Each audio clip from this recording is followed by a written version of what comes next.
एक बार फिर से सभी का वेलकम है हमारे इस यूट्यूब चैनल पर। और आप ये हमारा टेलीग्राम चैनल भी ज्वाइन कर सकते हैं GS@हिंदी बाई यज्ञ सर के नाम से है। और यज्ञ सर लिख के आप हमारे यूट्यूब चैनल को सब्सक्राइब भी कर सकते हैं। देखिए, हिस्ट्री की क्लास में अभी तक जो हमने किया है, ये देखिए एकदम ऑर्डर से हम लोग कर रहे हैं सारी की सारी चीज़ें, जिसमें हमने बाबर और हुमायूं के बारे में आपको कंप्लीट करा दिया है। किसके बारे में? बाबर और हुमायूं के बारे में।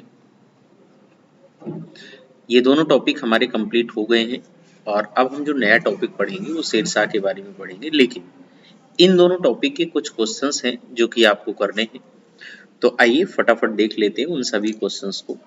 और एक बार मैं आपको बता दूं, जिस भी एग्जाम की आप तैयारी कर रहे हैं, चाहे आपको यूपी पीसीएस एग्जाम की तैयारी कर रहे हैं या अदर किसी भी एग्जाम की तैयारी कर रहे हैं, तो आप हमारे इस क्लास के साथ जुड़ सकते हैं और निश्चित रूप से आने वाले समय में आपको फायदा होगा। और ये सारे के सारे क्वेश्चंस जो हैं, ये प्रीवियस ईयर के क्वेश्चंस हैं जो हम लोग करने चल रहे हैं। जो टॉपिक पढ़ा है उन्हीं के क्वेश्चंस हैं। तो पहला क्वेश्चन है, देखिएगा। पहला क्वेश्चन जो आपके सामने आया है वो कह रहा है, पहला क्वेश्चन ध्यान से पढ़िए। कह रहा है कि चालाक अफगान, ध्यान दीजिएगा, एक शब्द दिया है चालाक अफगान बताकर बाबर ने हुमायूं को किसके प्रति सचेत किया था। तो ये आंसर इसमें जो आएगा वो क्या आ जाएगा? आंसर इसमें शेर खां के प्रति सचेत किया था। किसके प्रति? शेर खां के प्रति सचेत किया था। और मैंने थोड़ा सा आपको बता रखा था, शेर खां ही आगे चलकर किस नाम से जाना जाता है? शेर शाह के नाम से जाना जाता है। किस युद्ध के बाद? तो बैटल ऑफ चौसा या चौसा युद्ध के बाद। जब चौसा का युद्ध होता है, चौसा का युद्ध होता है, तो चौसा के युद्ध के बाद ये जो शेर खां होता है, यही क्या कर लेता है? शेरशाह की उपाधि एज्यूम कर लेता है या शेरशाह की उपाधि धारण कर लेता है। काफी डिटेल में हम लोगों ने चर्चा किया है। और चौसा का युद्ध कब हुआ था? तो चौसा का युद्ध हुआ था 1539 में, 1539 ईस्वी में, ये भी हमने समझा था। और चौसा का युद्ध किसके किसके बीच हुआ था? तब हमने कहा था हुमायूं के बीच हुआ था। और किसके बीच? तब हमने बताया था हुमायूं और शेर खां के बीच हुआ था, जिसमें शेर खां की विजय होती है और हुमायूं की क्या होती है? पराजय होती है। इसी के साथ एक और बैटल की हमने चर्चा की थी, बैटल ऑफ बिलग्राम या बिलग्राम के युद्ध की चर्चा की थी। बिलग्राम का युद्ध या इसी को कन्नौज का युद्ध भी कहा जाता है। ये कब हुआ था? 1540 में।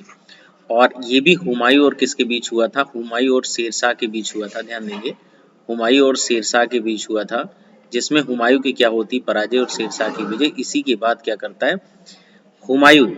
कहाँ चला जाता है? काबुल अपनी अस्थायी राजधानी बनाता है और शेरशाह क्या कर लेता है? शासन करना शुरू कर देता है। तो ये क्वेश्चन पूछा गया है, इंपॉर्टेंट क्वेश्चन है, यूपी पीसीएस का आया हुआ क्वेश्चन है, इसको आप लोग ध्यान देंगे, ठीक है। या कभी कभी इसी क्वेश्चन को घुमा के इस तरह से पूछता है कि बाबर ने किसे चालाक अफगान कहा था? तब भी आंसर क्या होगा? तब भी आंसर आपका शेर खां होगा। और बाबर ने अपने बेटे हुमायूं को क्या किया था? सचेत किया था कि इससे आप क्या करना? शेर खां से आप सावधान रहना, पहले ही सचेत कर दिया था। नेक्स्ट क्वेश्चन पे आते हैं हम लोग। कह रहा है कि निम्न बादशाहों में से किसे कलंदर की उपाधि या कलंदर कहा जाता है? तो हमने अपने अपने क्वेश्चंस में चर्चा भी किया था जब हम लोग डिस्क्रिप्टिव क्लास कर रहे थे, बाबर वाला चैप्टर पढ़ रहे थे, तो एक बैटल की बात करी थी। ध्यान दीजिएगा, battle of Panipat, battle of Panipat की बात किया था। और हमने ये भी बताया था पानीपत कहाँ है, तब आपने कहा था हरियाणा में है।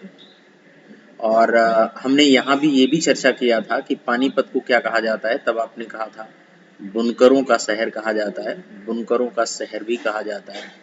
और पानीपत का ये जो बैटल हुआ था, ये कब हुआ था? 21 अप्रैल 1526 को, 1526 को, 21 अप्रैल 1526 को क्या होता है? ये युद्ध होता है। किसके बीच होता है? तब आपने कहा था एक तरफ कौन होता है? एक तरफ होता है बाबर और दूसरी तरफ कौन होता है? इब्राहिम लोदी। इब्राहिम लोदी इस युद्ध में हारता है, बाबर की विजय होती है। और इसी युद्ध के बाद बाबर एक टाइटल एज्यूम करता है जिसका नाम है कलंदर, और इसकी चर्चा हमने आपसे किया था। यानी ये टाइटल कौन एज्यूम करता है? कलंदर की टाइटल। तो आप सीधा आंसर आएंगे कहाँ? बाबर को करेंगे। थोड़ा सा और मैं आपको समझा दूं, जब पानीपत का फर्स्ट बैटल जीतता है बाबर, तो काबुल निवासियों को क्या देता है? काबुल के जो निवासी होते हैं, काबुल के जो निवासी होते हैं, सभी को, काबुल के निवासियों को क्या करता है? एक एक चांदी का सिक्का देता है। क्या देता है? एक एक चांदी का सिक्का देता है। और इसी उदारता के कारण या इसी दानशीलता के कारण उसे क्या कहा जाता है, कलंदर कहा जाता है। तो इस बात को आप ध्यान रखेंगे, मोस्ट इंपॉर्टेंट क्वेश्चंस है। और इसी तरह से अगर आप सारे क्वेश्चंस का डिस्क्रिप्शन तैयार कर लें, उससे रिलेटेड क्वेश्चंस जो बनते हैं उनको आप तैयार कर लें, तो एग्जाम में आपकी काफ़ी हेल्प मिलेगी और आपको प्रॉब्लम नहीं होगी, बहुत कॉन्फिडेंस के साथ आप क्वेश्चंस का आंसर करेंगे। और 150 क्वेश्चंस करने में जो ज़्यादा समय लग जाता है, कभी कभी देखिए जब आप नई तैयारी शुरू करते हैं तो बहुत ज़्यादा समय लग जाता है 150 क्वेश्चन करने में।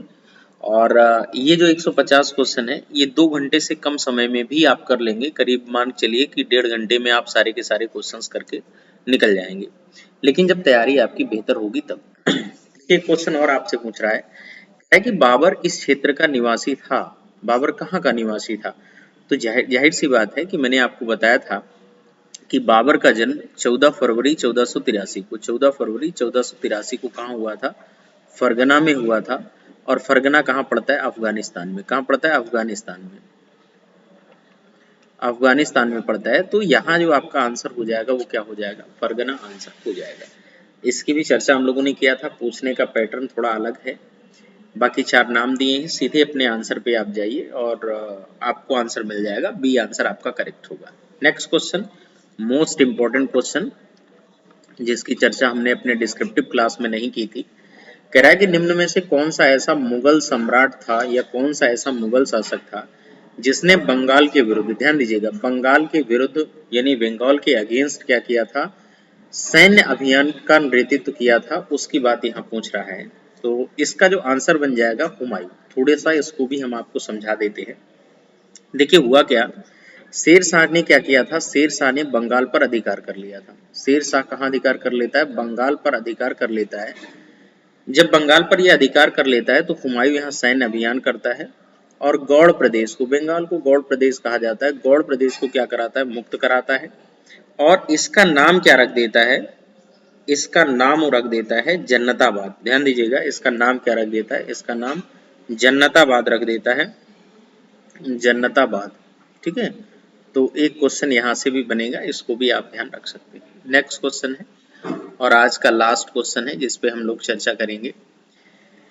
कह रहा है कि भारत में मुगल शासन की स्थापना के पूर्व, क्वेश्चन को ध्यान से समझिएगा, भारत में मुगल शासन की स्थापना के पूर्व मुगल शासक के पूर्वजों की उपाधि क्या थी? इनके जो पूर्वजों की उपाधि थी वो क्या थी? तो मुगल शासक की स्थापना के पूर्व मुगल शासकों की जो पूर्वजों की उपाधि थी वो मिर्जा हुआ करती थी।